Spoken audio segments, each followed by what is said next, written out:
আল্লাহ কয় বান্দা তোমাকে চিন্তা চেতনার শক্তি দিয়েছি, এটা বড় বড় পাহাড়কে দেই নাই, আসমানকে দেই নাই, সাগর মহাসাগরকে দেই নাই, জমিনকে দেই নাই, বিশাল বিশাল পশুকে আমি আল্লাহ দেই নাই।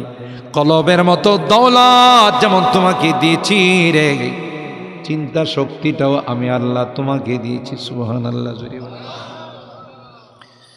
তুমি মেমোরি দিয়া চিন্তা করবে।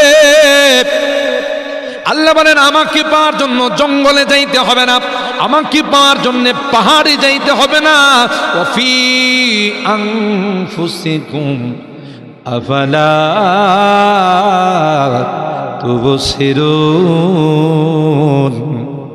তোর মাথা থেকে পা পর্যন্ত আমার নিয়ে গবেষণা কর, তাইলে আমি আল্লাহর কুদরত তোর সামনে চলে আসবে। সুবহানাল্লাহ।